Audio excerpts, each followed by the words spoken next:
some of you are going to watch this and listen to these really smart guys talk, and you're going to be like, I want to take an iOS development class. So you happen to be a General Assembly, and we teach classes in iOS development. So we're going to send you an email at the end of this with information to how to get in touch with admissions, and you can get in touch with us about our iOS development course if you're interested.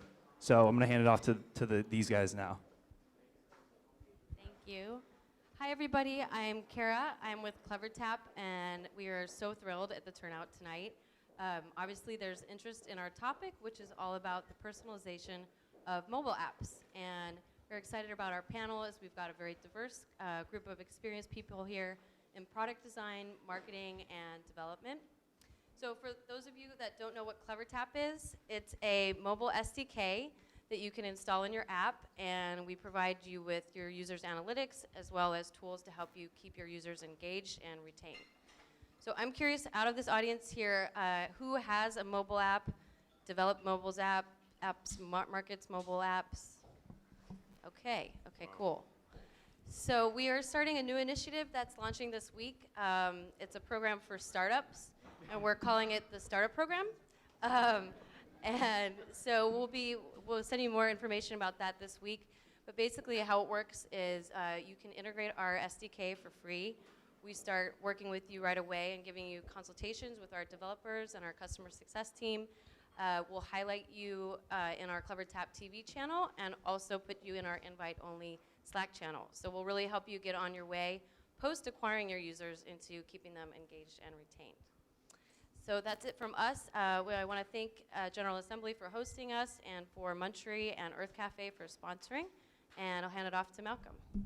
Malcolm's our CMO from CleverTap. Yeah, I'm the guy who came up with the startup idea of calling it startup. Quality. Now you know what you're in for. Thanks for everybody for coming. Just quick introduction, then I'll have the panelists introduce themselves. My background's 20 years of B2B, B2C marketer, kind of cut my teeth in marketing automation, so mobile's interesting to me because it's basically the second coming of email marketing, and so I see all the same mistakes that marketers were making 10, 15 years ago, making again, so that's kind of fun to be able to see the future as it unfolds. And am now, as Kara said, the CMO of CleverTap. Also along the way, I got a JD and thought about practicing law for a few minutes. Totally discourage that. Although go get the JD. The JD's good, but the law stuff isn't so good. And that's it. It's great to be here. And without further ado, we'll just go down the line. Hello, everybody. My name is Mohammed Kamal. I'm a co-founder, partner at Building Block. My co-founder, Alyssa, is sitting in the back there as well. We run a product strategy engineering firm. We help mobile-based startups around product strategy and growth engineering to actually go from 0 to 30,000 users around 0 to 5 months. So it takes a lot about marketing, product, and also some engineering. So we focus in that specific vertical. We're based in Santa Monica, in Rock, 604 Arizona.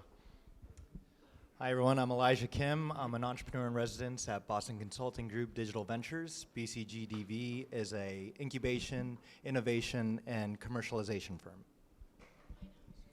I'm Lukas Schlifka. I'm CTO of Grindr. That's the largest gay dating network in the world. Hi everyone, Chris Chandler. I run the product design group at Philosophy, lean startup consulting company here in Santa Monica. I used to be in Venice a couple months ago. Before that, I was at Fandango, and before that, Disney Parks and Resorts Online. So we got a fairly diverse panel up here, a lot of different interests and ideas represented. What I want to do today is just kind of walk through the evolution of developing an app. So how do you think about developing an app? I think that's an area where a lot of people kind of cut corners. They want to go and build, but they don't really take time to think through who's your target market, how you're going to get to them, things like that. Then we'll talk about, as you're building the app, what are the SDKs you want to use, kind of what are the foundational pieces, how do you get that done, then how do you evolve, get your first 10,000 customers, and then IPO, and we'll be selling that recipe at the end. Before we start, I'm totally into making this as engaging as possible, so if you have a question along the way, just raise your hand rather than waiting to the end. So with that, the topic is personalization. So why don't we just throw it out there. Elijah, why don't you take a crack at this since you're a former or an entrepreneur I don't know, is former a bad word? An entrepreneur and now give away people's money to help entrepreneurs. What do you think about when you think about personalization in the digital world? I mean, generally, I would equate personalization with just, self-personalization, right? So I want to project who I like to represent myself as. So it could be in the form of a playlist on Spotify, or it could be, visual merchandise, or virtual goods, certain emoticons that represent who I am, the mood that I'm, currently feeling. So that's kind of one way. Lucas, what about you? You guys obviously have a lot of people coming through your site. How are you differentiating people? How are you making them feel like the site experience was designed for them? So there is a difference between the tuning the actual user experience versus, let's say, the functionality. So I think that the user experience on that side, using analytics to drive those decisions is very important. But I think that what's really, really meaty for users is actually to be able to provide features that behave or tailor their behavior based on users' behavior, right? So what's important to me, for example, if I'm using Grindr and I'm looking at a cascade of guys around me, over time I would like to see that cascade tailored towards my tastes, right? Or if, let's say, I'm rolling out a feature of I'm traveling to Tokyo, I'm looking for some places around me where the guys are, I wanna actually see the places that I like, but not because I filled some survey, but because the actual engine knows where I am, where I go to, through some sort of passive checking algorithms. The app actually gathers data and then, forecasts what are the things that I'm interested in. So the least friction possible, and then enhancing my experience. I think that's the key. Yeah, so I think that's a great point. Kamal, you and I were talking about this earlier, how data is really the new gold, right? It's really about how do you leverage that information to be able to create a more engaging, more relevant experience for your users. You want to talk about that? Sure. So when I think about personalization also, it's all about engagement. When you think about your mobile product, you think about like a typical funnel. You have your acquisition on the top, then in the middle you have engagement. And engagement right now is getting so smart that you cannot just start segmenting and creating cohorts based on certain actions. You have to start delivering certain kind of experience to that specific user. Like what Elijah said, like based on my tastes, and how can you find that out? So personalization is all based on data. So you figure out, get all that data, and how can I deliver a unique experience to that mobile user?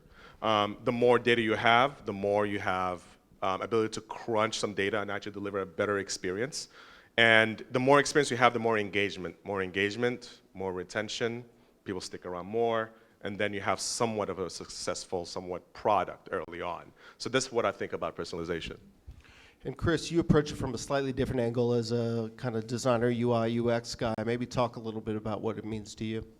Well, I would say I generally avoid the word personalization. I'd much rather just say personal, right? Like I think that what everybody said makes a lot of sense. Coming at it from a business, from the internal point of view, I like what Elijah said and what Lucas said, that what you really care about is what are people trying to do, and how do you make their life easier? How do you make my life easier? How does the app actually, we talk about engagement. Engagement is the result of making somebody's life easier or better in some way. So nobody goes to your app and says, oh, I love the personalization on this app, right? What they say is, it's really cool what this app lets me do or does for me in a smart way. And they reward you by coming back, right? If it's not personal or Right. personalized. Or if it may, we're all, there's so many opportunities, right? We live in a world where we have to do the same tasks over and over again, where the sites don't remember you, the apps don't remember you. You've got, there's so many opportunities for it. I don't know that we automatically leave because we're all used to putting up with a certain amount of bullshit from these apps, but we're at the stage where we shouldn't have to. And that's really where the competitive advantage is, right? If you can be smarter and smooth those edges and make the experience better, you're going to win. Well, and you think about like comparing email to mobile. Mobile is right there. If you have a crappy experience, if I send you an irrelevant push notification, and certainly two, you're out of there. You know, the threshold for paying with email is much higher, right? I can send you stuff and you'll kind of deal with it. But mobile is much different in that regard. So having that understanding of your customer and how you're going to go after them, what kind of language you're going to use, all those things are critical. So moving to that point of how do you, as a developer, technologist, entrepreneur, think about building an app? You got an idea, I want to build the next chess app, God forbid. And you know, how do you, from your own unique perspective, think about moving from that kind of nugget, that kernel, to actually getting to a place where you feel like, okay, I've actually got something that's baked that I can go to market with? Elijah, since you give away people money for this particular threshold, why don't you? Well, I have two perspectives on this. One is as a bootstrap, even sandal strap entrepreneur. So William over here, he's actually part of a small incubator that we started a couple years ago that was acquired by BCG. And you know, there's a saying in Silicon Valley, if you're happy with what you launch, you spent way too much time on it. Right? With BCG, things are a little bit different where we're working with corporate partners and we're working with corporate venture capital. So there's you know, a little bit more resources available to help you build and break and even move very quickly because, you know, it's a lot easier to build something when there's infrastructure and more people on it, when you're not wearing 500 different hats. But that all being said, you know, I think it's very important to still stay true to the whole minimum viable product philosophy. Right?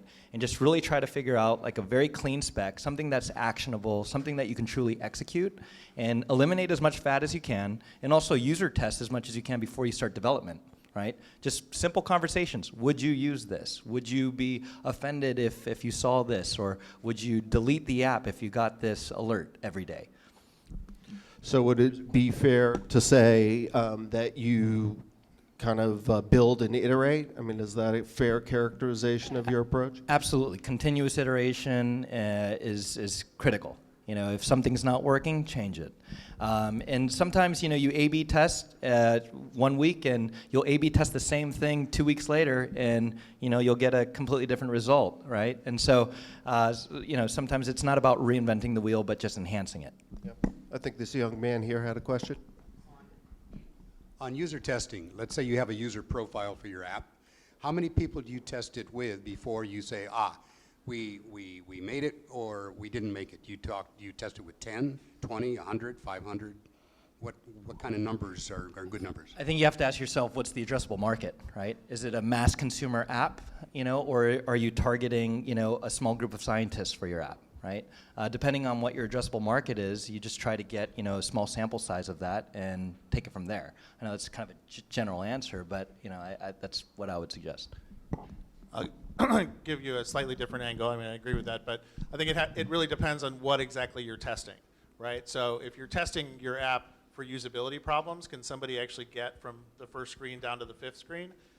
You can get by usually with a small number of people because Jacob Nielsen told us in the 90s that with five users, you're likely to hit the biggest usability problems, right? You'll see that button is below the fold. You see that they don't understand the messaging on the page. If you're trying to get at a more abstract concept like, would you pay for this, right? Or does this add enough value for you to subscribe? You probably need to go with larger numbers. And I think, you know, approaching that idea of what is the addressable market and how big of a selection do you need to validate.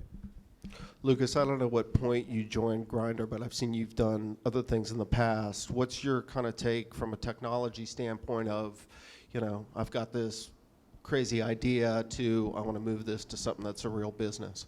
So I would say be very comfortable with refactoring and redoing things. So a lot of times when you have developers trying to build something and deliver it to market, they spend a lot of time gold plating things and trying to get that, you know, the final version. I think the concept of MVP is very important, and getting things out there quickly.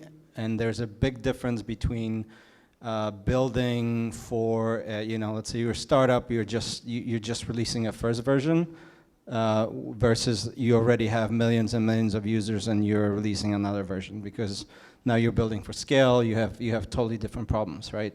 You look at Twitter reinvented the platform 3 times, right? So being comfortable with that, with the fact that whatever you build now, you will have to probably scrap and rebuild again. That's the key, right? But in that process, you need to also be very metrics driven. So gather as much metrics as possible. Yep. You and I have talked about this. What about the notion of, I've got this idea, but what's the audience? How do I do some assessment of the market opportunity? How do I think about personas and kind of all of those kind of intellectually foundational pieces before you go and invest 3 years of your life in building a business? Sure. So I agree with everyone said here. It's actually great. So initially, when we look for this, 2 types of metrics: qualitative and quantitative. Qualitative metrics to me is, for example, value. How can you measure value? Which is what I call problem solution fit. How can you actually measure that? There's actually no metric to do that. So early on, you want to look for that value. So before you spend like the next 3 years on a product or an app, how can I really figure that out? So what we do initially is I tend to look for at least 12 to 13 people. It's a really focused user testing, but in-house. I bring them actually to my building. And I actually have a set of tasks that there could be user flows and plus certain kind of value questions where what will you do if this feature is not there after they start playing with certain products in certain features in the app. Basically what I'm looking for, like an aha moment to when they're using the product. To me, that's the qualitative. That's unmeasurable. That's like, oh, that's pretty great. And also ask them questions like, for example, how would it be if I remove this feature? Or what feature actually providing value to you? This is the value metric of qualitative. Once I get that, that's the quantitative side. The quantitative side is basically like if you think about scale, depending on where you are, the quantitative side you have to defend on metric, like Lucas was saying. Initially, if I'm early on, I figure the qualitative side and there is value there. There's something about this app that people like. I'm solving a real problem or providing a real need. And then to the quantitative side, initially, I'll start validating customer acquisition right away. This is the first thing I will decide. How can I get people up the funnel, download the app, sign in, and that's it. Don't worry about stick-in, retention, none of that. How can I get them up and let them stay there? And after you measure that, then we can start going to deeper kind of metrics. And each stage in your company decides on which metric you start working on. But qualitative, then quantitative, then customer acquisition. Chris, you and I talked about the kind of design aspect. One of the phrases that I am friendly or fond of is the phrase in writing of kill your darlings, right? So if you have an emotional attachment to something that's not necessarily a good thing, how does that happen in the design world? Because I'm sure it happens all the time. It happens all the time. I mean, I think we're all prone to confirmation bias, right? We all really, in order to be in this business, we have to be really passionate and excited about what we're doing, and we're really invested. But the danger there is that you're going to discount people who tell you things that you don't want to hear because you don't want to hear them. So, basically as a designer, we spend an awful lot of time trying to get punched in the face by users to learn what we're doing wrong. And all of the user-centered design techniques are all about getting somebody else to tell you, and it's really all about you listening. So I think we talked about one exercise, just even when you're talking about notifications or messages in an inbox, to actually take the time and do a sit-down session where somebody actually plays the role of the app and reads the message out loud in a human voice, right? Because it's real easy when you're sitting there and you're writing copy on a screen and you're slacking it back and forth to people to put it in there and then not notice until later that somehow it sounds like a computer or it sounds like a corporation. It doesn't sound like a human being. So real simple tests, right? Like, let's just read this out loud, like I'm a human being talking to you, right? These are all conversations, and we have such intimate relationships with our technology that we have to always go back and ground it in human relationships and human communication just to try to combat that. Yep. Lucas, I'm curious, what's the decision-making process for a company like Grindr in terms of how do you decide, hey, we're going to do this, or even if you have a specific feature, how you're going to execute it one way versus another? Like, what kind of validation process do you go through? So normally we would start with focus groups when we actually get old school. Yeah, so 12, 15 people in the room and go through session when you actually try to validate ideas. We are also lucky that we have a very large user base around the world, so we get a lot of ideas from that user base. So crowdsourcing your users is also a good bet to kind of figure out what's next that you should be moving into. And then once you start developing, I think that actually building in metrics into how people are actually engaging the new features is important, because that gives you some sort of a way to kind of tell whether what you're building is working or not. So for us, it's kind of that step when we start crowdsource. Also, we have our own ideas, and then do the focus groups, and then build a prototype fast to market, see how it works, and then productionize it. So it's really qualitative and quantitative. Shoot. Can you just drill down into exactly what metrics you're using when you are deploying something new in your app? So we look at a couple of things. So we look at things like the amount of time people would spend using the features, or how they would use the feature, or if the feature is part of a larger flow. Then we would look at, let's say, is that flow working, right? Do people actually get confused and drop off and wander off somewhere else, right? Because you need to understand the app is an ecosystem, so all these different features have to play together. One thing that I would definitely promote is keep it simple.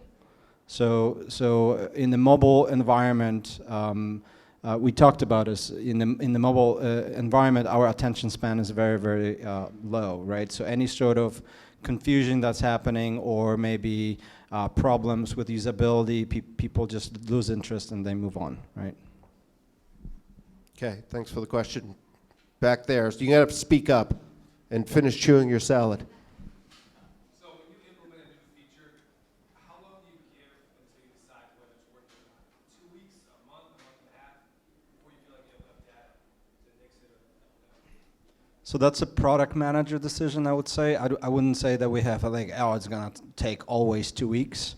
And it's different on iOS versus Android, because those users behave differently. So what I would say is that when we are running through alpha or beta tests, we would start with 50 to 100 users, and then depending on the metrics, then we would decide, okay, I'm gonna now scale it up to 1,000 or 2,000. Our alpha right now is running around 5,000 on each platform, but that has been scaled out in a very different path for Android and iOS, because as we were scaling up, we're getting feedback, so we could incorporate that feedback into the app, right? So having small iteration cycles and being able to release with high integrity on the engineering side is key. Our release cycle is, so everyone works in 1 week sprints, and then we release as often as possible, right? Just to add a little bit on top of that, so you have to decide what comes out of this feature. So let's say, for example, if you put the feature, let's say, for example, in a big menu somewhere, and you make it apparent, and let's say, for example, you buy 5,000 worth of downloads, or you don't have this big user base to test it on, or whatnot. You decide and say, you put a hypothesis out there and decide, look, okay, so apparently if we buy $5,000 worth of downloads, let's say 300 users or whatnot, we'll say 5% of those will use this feature and continue the flow. You put the baseline on the sand. You put the test. And once the test fails, it's okay, how many tests are we going to run and decide this feature apparently is not delivering value? And then you decide to cut it off. You decide what's the baseline going to look like, what's the threshold looks like, and you want to spend more money to test, or you want to get some sort of qualitative focus group in, but you have to decide what does it look like. And then because you are running the test, not the user is going to tell you, hey, we like it or not. You have to have a very high barometer and say, this is basically what works for us and is scalable as a feature we're going to keep. If not, go for it. And also use A/B testing flags. You can flag a feature, just click with the button in and out, and see certain segments and whatnot, that some segments like this feature or not, but you have to decide. I just wanted to double down on that. I think it's so important, right? Which is, it's amazing to me how many times I've seen features go out the door without a really crystal clear idea of what success looks like. And then you're in this position of like, well, it's kind of working. It didn't break anything else, so I don't know. We'll just kind of let it go and see if it works. The way to avoid that is to be really clear up front. Why did we build this feature? What metric are we trying to improve? Is it engagement? Is it time on site, time in the app? Is it a conversion metric, right? Like, be really crystal clear about what it is you're trying to affect before you start, and that way it'll be obvious. You can relax a little bit more and know whether you achieved it or not and move on to the next step. Yeah, so I would just say one of the things I've seen in the world is that this stuff isn't easy, and it's not science. It's definitely an art form. There's a qualitative part, but there's also a quantitative part. I was at a panel in San Francisco several weeks ago, and a gaming company CEO told a story of how they spent $40 million, 40, building an app and bringing it to market, and pulled it after 3 months. Wow. Wow. I was like, well, I That's could've actually done the something norm, like that. I believe, in our And industry. yeah, and the reality Not that- is, what do you not that do, dollar right? amount. You're going to throw good money after bad? If your game's not sticking, if it didn't work, if you had all these assumptions that looked great on the whiteboard, but in reality just didn't pan out. So don't be intimidated about trying and failing, because that's absolutely a part of the learning process. Yeah, so that's like a very expensive mistake, right? $40 million. And Oh, you're a VC. Come on, that's pocket change. so, and also on the subject of timing on when you make these iterations, you also have to look at your books. I mean, can you afford to make it? Because the last thing you want to do is start spinning up a dev cycle just so you can't finish it, And this is also something you might want to take to the VC and say, hey, I have all of this data, and I can prove that if I change this feature, then I will, increase usage, engagement will rise, and all of this stuff. So those are things that you want to think about as well. So I just had a remark about user engagement that actually worked well when I received the user engagement as a consumer. So for OkCupid, they had around Christmas, the 12 Days of Christmas, song. They had 12 days of atheist matches, and so every day for 12 days, they sent me a new atheist match, and I was like, oh, cool, thank you. This let is me make some personal, notes. It's something that they pulled from my profile and just sent me something. So that was really great and personalized. And then they do things like, I don't know, you've reached such and such number of likes. We're going to send you people who are comparable, blah, blah, blah. So all those things make you want to engage more. So that's just my 2 cents. But then also I had a question if any of you had experience with children under 13 for COPA. I have a children's app that I'm working on a more professional question. Are any of you guys in any kids stuff? I did a lot of apps for Disney, so I know a little bit, but So is is it it easy to engage? Yeah, okay, just curious. very difficult, as it should be. So based on this young lady's idea, I got a business idea for anybody who wants it. So why don't you just take that OkCupid theme and every day send you like pictures of your exes so you can appreciate how much your relationship that you're in is not as dysfunctional, fucked up as you thought it was? Sorry, I have another question. So my question is, how do you know that you're kind of approaching the boundary, or maybe you've already passed the boundary between like really personalized in a great way and being really creepy?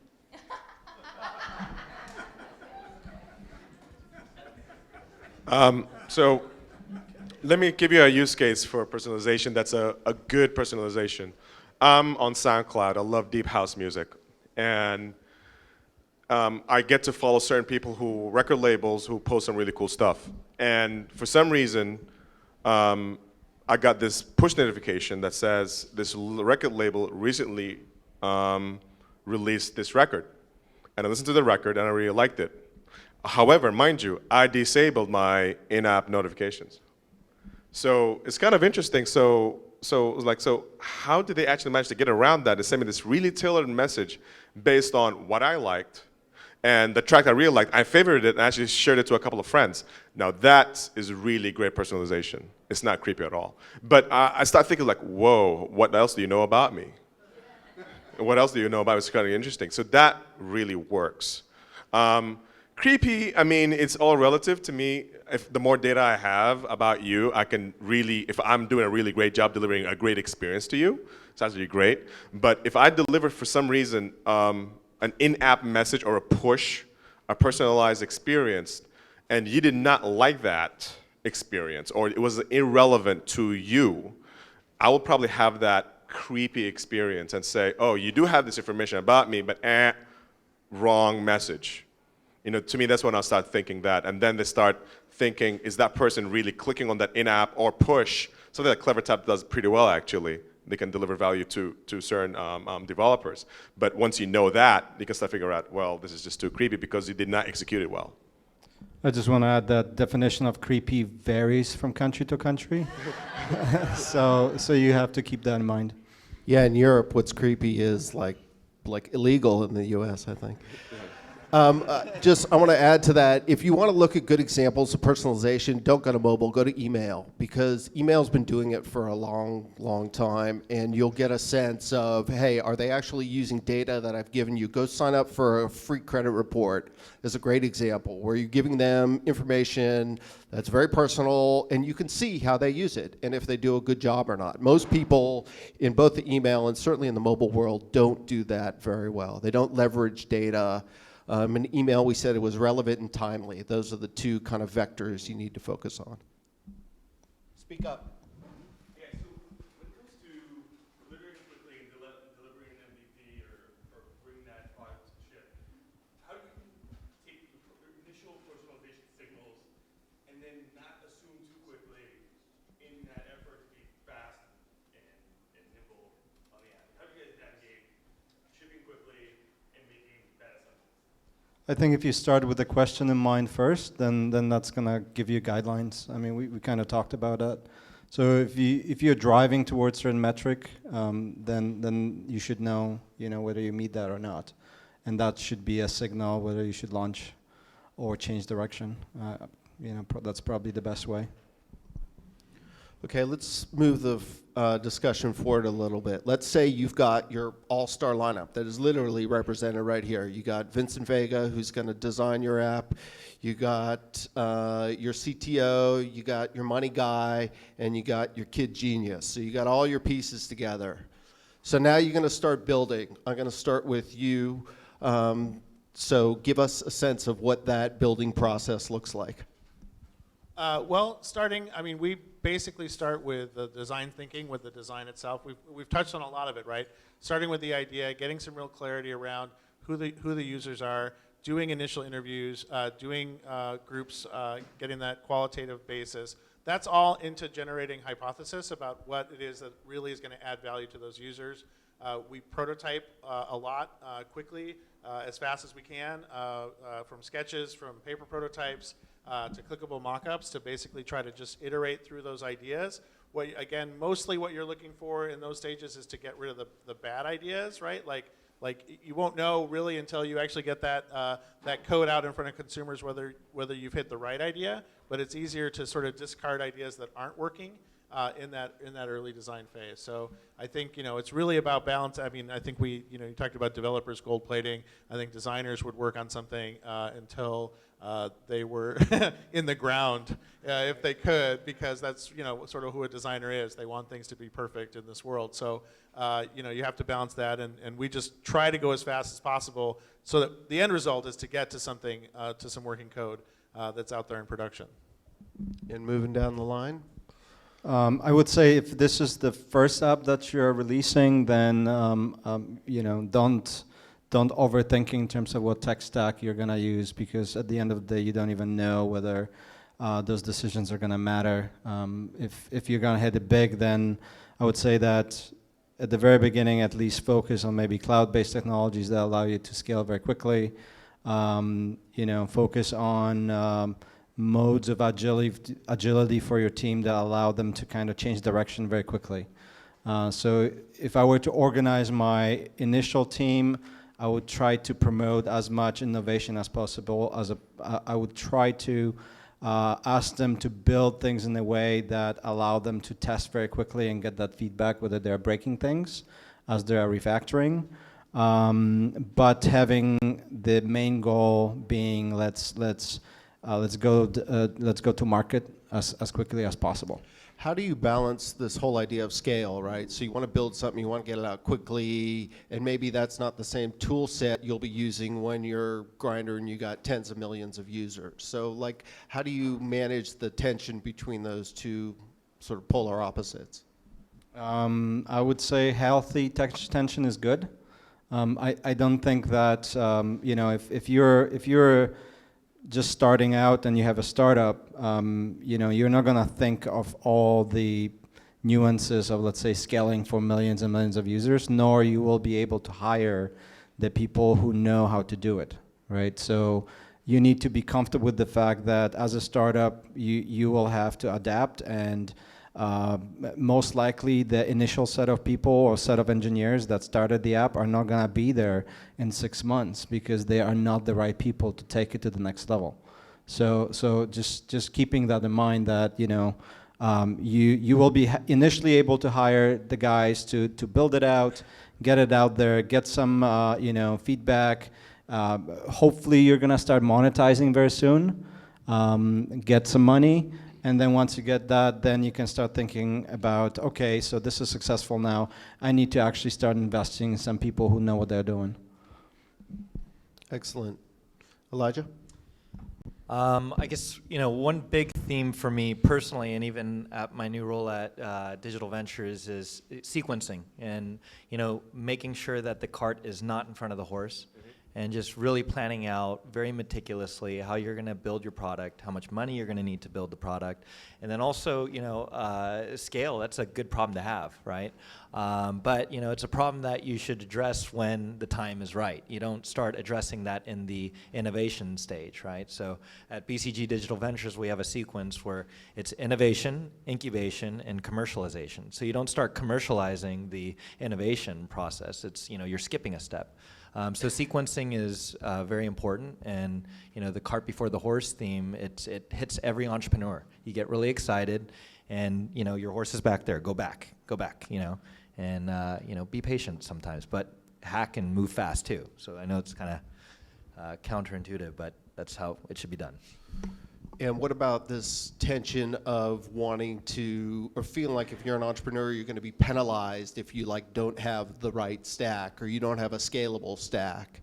Do you caution people not to worry about that? Just go out and build something that's successful, or are you worried about the sophistication of the team if you see that they are making, you know, wrong choices? Sure. So kind of echoing what I was saying earlier about MVP, there's minimum viable product and maximum viable product, right? And so we're very much encouraging the minimum viable product process and development. So punishing someone because it's not maximum, you know, I mean, hey, if you can anticipate something sooner than later and address it, awesome, points, you know, but penalizing someone for it, I mean, you know, we want to stay lean and mean, even if you have a big corporate partner behind it. You know, you want to, you know, yeah. I think a growing user base and traction and engagement will take care of anybody criticizing your stack. Right. Touche. I just want to ask a question here. How many solopreneurs are in the room? Raise your hand. Solopreneurs. Okay. Not that much. How many people has a team of 3 or more? Oh, about the same. 5 or more? 3 or more. So after you receive funding, especially with the MVP, after you build, it's all about how can we test certain kind of objectives. I focus a lot more on the strategy than the tactics. So see it like this. Let's say, for example, as a founder, the CEO, and then hierarchically, initially, you want to start organizing around certain initiatives. For example, customer acquisition, customer engagement, customer retention, and hopefully at some point, revenue and monetization. And each silo should have an engineer, a PM, a designer, a data analyst. But later on, but at some point, a PM could be the founder, and then the founder and whatnot. Let's say the designer could be the designer, the engineer could be the engineer and the analyst at the same time. But you focus on one silo at a time. This is most of the companies that we advise to do, to organize a certain metric. And these organization teams is called individual model.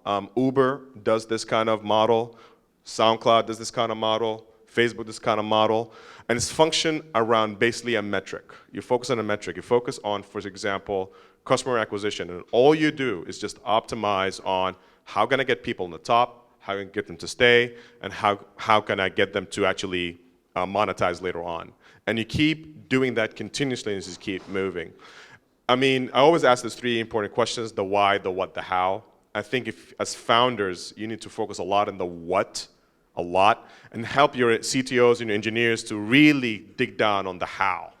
And the how is basically the innovation, to really hack things, to really break things. But if you focus on the what, like the what should be a metric. We should get 5,000 users by the first quarter. That's it. How? We don't know. Sit down and how much money do we have? He has 1 week sprints. How much does each sprint cost me? Each sprint cost me, let's say, about 20K. Okay, we have 80K to put together 4 tests to come up with some solution. And this is basically have a repeatable model. And at some point, sit back and figure out how we can make it all together. So if you think in silos, easy, on. Especially when during MVP stage, to me, ultimately all customer acquisition. Okay, some brains turning there. You guys getting some good ideas here?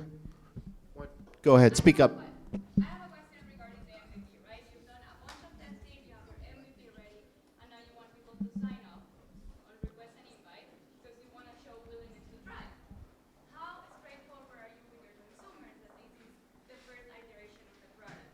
Do you sell it as the product per se, or you are very straightforward that we're working on developing? Well, really the question is just when you tell them, right? Because do you tell them, you don't want to tell them at the front because then they're not going to sign up, but they're going to find out. So it's better to be authentic, right? Like here's the value and here's the message, and stay tuned because we're still working on it. I mean, I don't think you can. It's a tricky thing to that's what marketing people do, right? I don't know. I don't know what marketing people do. I've been doing it for like 20 figure years. out And how I to still tell can't that figure story. it out. Well, Go ahead. I was just going to say, first impressions are lasting, right? So when you are doing a beta test, if you just label it beta, that doesn't do shit for you, right? So people are going to be like, okay, this sucks, I hate it, I'll never use it again. But this is where you want to be very careful about how you open that beta up, right? I like to recommend a concentric strategy, a circles strategy, where you get your friends and family to use it first, right? And then you get their feedback. Because more often than not, you can hound them at Thanksgiving dinner and say, hey, can you download it again, please? And they will. And then once you start, tweaking it, that's when you can slowly get out of MVP. But truly, I think MVP, this is your, close friends and family. This is where you're using usertesting.com and tools like that to really validate, your hypotheses and your product. And then eventually, when you feel comfortable, you launch. So there's a big difference between shipping and launching. You can ship an MVP. I don't recommend launching an MVP. Yeah, I would second that definitely. If you jade your user base from the very beginning, they usually don't come back. So you gotta time that very carefully, right? Use your family. Yeah. No, those are concentric circles. I love the VC speak, right? So next time you guys are pitching, don't say friends and family. Say, I've got the concentric circles model. Mom's in the middle. Yeah, mom's in the middle. Mom's always in the middle. All right, just moving forward a little bit. You've got an app, and what are the top 2, 3, 5 SDKs you're going to put in there, either by name or by type? And I will not so shyly remind you that the sponsor of this event is CleverTap, which does analytics and notifications. That's the first one I'd put in as a designer. That's the first SDK I would use. He's a designer. He doesn't bother with I don't those even know what piddly SDK things. means. Really. All right, Lucas, you're a resident genius, so you're going to have to, Thank you. I'm not a big fan of SDKs. I think that SDKs destabilize your shippable product. You get a lot of crashes. You cannot control what an actual SDK contains. A lot of security problems, a lot of hacks actually come from the fact that a SDK was implemented. In fact, our strategy for the new version of the product is to go away from SDKs altogether. Now, having said that, we already monetize very highly. We are doing very well as a company. We can spend the money to build the data collection pipelines and then process it on the back end. But initially, when you're launching, you cannot build analytics. You cannot build all that engine that drives the decision-making process. So you need to integrate with CleverTap or some other SDKs like Localytics. The ecosystem is very rich. But as you scale, as you have more and more users, you will notice at some point that it is better to invest into building your own stuff and invest into data science team on your own stuff, on your own team. You need to remember every time you implement SDK, they are siphoning off data, right? So whether you actually can access that data later on, that's, you know, some companies do that, some don't, but you know, I can tell you that at the growth rate that we are at, we want to capture raw data ourselves, process it ourselves, and then keep the actual app as lean as possible. Kamal, what about you? Yeah, I have 4 for you. They're really great, especially early stage. One, lookback.io. I mean, lookback.io. Lookback.io is really this great SDK. They're actually great for user testing. What they do is you can put the SDK you can actually see the user's camera turns on when they're actually going through the app for user testing. That's number 1. Number 2, Lean Plum. Lean Plum is an A/B testing platform that actually helps you to start A/B testing certain features in your app. 3, New Relic. I love New Relic. This is something you should use, especially about, to me, performance of the product itself. Sometimes you can even see, for example, network utilization. Now they have actually battery utilization of the product itself. New Relic can actually deliver all that for you. CleverTap, the third one, the fourth one. But I think early on, because CleverTap to me is in the engagement side. Once you have users, you want to tell them exactly what to say. But if you're still early stage, definitely lookback.io, Lean Plum. New Relic and kind of like CleverTap, like when you're ready to know who your users are, that's the tool for you. They have server-side APIs you can plug in, which is they don't keep the data. You can actually start pulling the data into your old data set and actually start doing whatever you want to do with it. So that's the 4. Quick story about New Relic. So speaking of the SDKs. So New Relic, great company, very reputable, great tool. So I think last year or a year and a half ago, they released a bad version of their SDK, and our crash rates went from under 0.5% to about 15%. Wow. So, you know, crazy, right? That is insane. So you can imagine how that conversation went with New Relic. They are no longer part of our ecosystem. So. All right, so we got about 10 more minutes. Let's take it to the last phase of the process. So now you got your SDKs, you built your app, you've gone in concentric circles, and now you want to go big time. Give us some cheats, give us some suggestions, give us some ideas that you guys have seen that companies have done. Obviously, social and viral and all those things are important, but maybe some specific examples where you've seen things really take off. I've had some success tapping social media influencers to help launch products, but it's tricky. You know, it's these influencers more often than not now realize the influence they have, one, and more often than not they want to get paid. It's ideal when they have a natural affinity for your product, and if they do, there's a good chance they'll want to endorse it naturally, and that will make the messaging very authentic, and when it is, their community will believe it because it's true, and that will help drive conversions. Lucas, maybe talk a little bit about what it's like to work with a very distinct, defined community and the kind of the social value in that. So I think filling the need is important, and remembering what your core values are. So you know, Grindr does one thing very well, which is we connect gay guys together, and we connect them within you know, geospatial fence, and we do it in real time. So any new features that we're now pondering to get into have to be around the same principles. So it has to enhance your life, it has to be around you, and it has to be real time. Yeah, so I just want to say, if you take away nothing, take away what he just said, which was connecting gay guys together, real time, geographic proximity. Like, that's the pitch, right? That's what it is. So being able to synthesize it to just 3 bullets is really when you know you're onto something. Kamal, what about you? What do you see in the go-to-market area? I'm with Elijah. I've actually used a lot of social influencers, especially on Instagram. That kind of worked for me. They're kind of expensive. You do have to spend money there for a bit. And actually, the toughest thing that really worked for us is not actually getting the money to get the influencers, it's actually the attribution. To figure out exactly which traffic got from which influencer. That is actually a tricky part.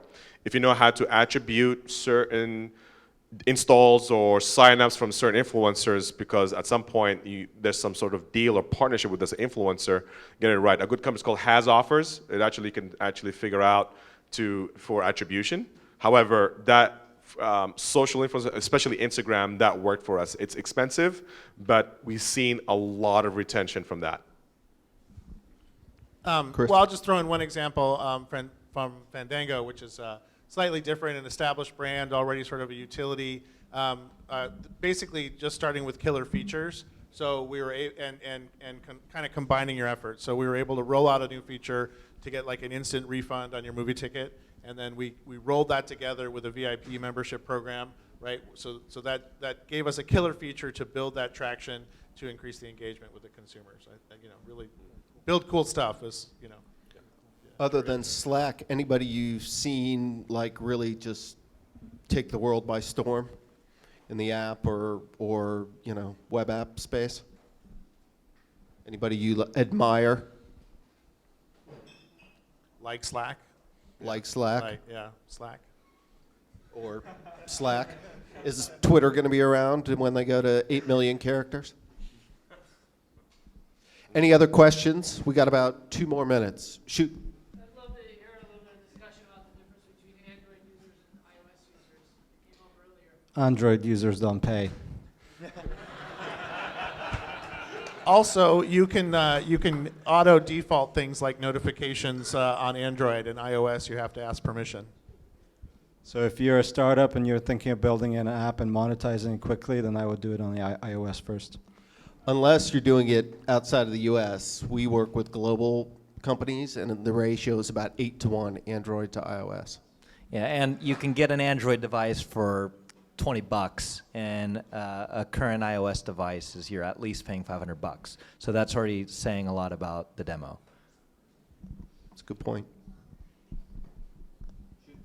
So I'm building a B2B mobile application. One of the things I noticed that both of you guys said were that social influencers are typically something that's expensive. I come from a background of representing social influencers, and I think on a bad week we represent 15 million, on a good week we represent 200 million views weekly for content. Would that be something that you'd recommend including in the value proposition when talking to a B2B client? That they'll have the access to 200 million views weekly? Well, how are you presenting it? Are they paying for it, or is it something you're adding? Is it value add? It's something I could get for free, so it'd be Then, of course, include it. I can get 200 million eyeballs on this. You should add that to everything you do. You don't use cards, you only do phone numbers. That's how you get return on investment. Direct selling business model, you get it in the phone book. Yeah, and just in case you haven't figured it out, at this stage of your journey, B2B is totally different from B2C. Totally different world. So what works in B2B won't work in B2C. How do you feel about building a web application before going into mobile, just to prove the concept? You mean like a mobile web app? Yeah. It's a very different UX. So, I mean, if you're okay with that, I have my personal opinions, which I will not share at this point. We can talk later. Well, the other thing too with with iOS, you have a whole app store review process. So you might have built the best app in your opinion, and you may have spent millions of dollars on it, but the gods at iTunes may disagree, and they may never approve your app. And so that's something to take into consideration as well. I think Okay, web might last be question. okay for MVP, by the way. I just want to say. Last question. I said web might be okay for MVP. Actually, I have a question for Lucas. So I'm not familiar with what happens behind your iron wall with with the app, but at what point do you start integrating, big data into your app to actually make it personalized? And how was the transition with taking all your data, throwing it into a big data system like Lambda architecture, and finding insights from that and giving you personalized options in the app? I think it depends on what you're business model is, but I would say as soon as possible. I think that the most interesting features that will have really, really high engagement will be in the future driven by data and how we interact with the world around you. So not only with the app, but also measuring where you are, and maybe if that's an interesting factor to contribute towards the user experience. You know, setting up these data collection pipelines and processing and all that stuff, you know, you need, I mean, you need to have money for that, right? So I wouldn't start maybe right away, but the moment you feel like you can actually increase the monetization, now start investing into that heavily. Okay, parting words. You got a whole room of budding entrepreneurs or maybe full-grown entrepreneurs and innovative, creative folks. What is your nugget? What's your pearl of wisdom you're going to lay on us, Chris? Before you go to your ukulele lesson. Play ukulele. No, I'm going to end with what I started with, which is I think, and words to live by for me are make it personal, not personalized. Really spend your time thinking about how human beings are made better by the application that you're building, and you cannot go wrong. I would say be okay with change and embrace it. So whatever you think personally may not necessarily work. So be okay with that. Make sure you love whatever you're doing, because you might not make money, so you may as well love it and enjoy it. I say actually think about exponential growth. I talk about 10x a lot. So try to go from not 0 to 1, actually 1 to 10x pretty fast. It's actually available. It's easy right now to do it. It's doable. You can use the crowd. You can use algorithms. So think 10x. Don't think iterations. I've been hearing a lot in the internet so far in the startup community where iterate, slowly compound and slowly and grow. I said you can actually really jump really fast. So think 10x, don't think 2x, 3x. Just go big. And my parting words are don't be afraid to fail. You're going to fail. I mean, it's just part of the journey. So, you know, put your big boy pants on, pull them up, and get out there and do it again. I want to thank all my panelists, Chris, Lucas, Elijah, Kamal.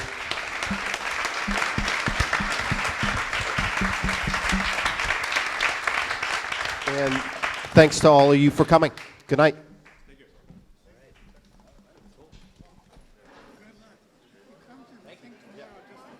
Thank you.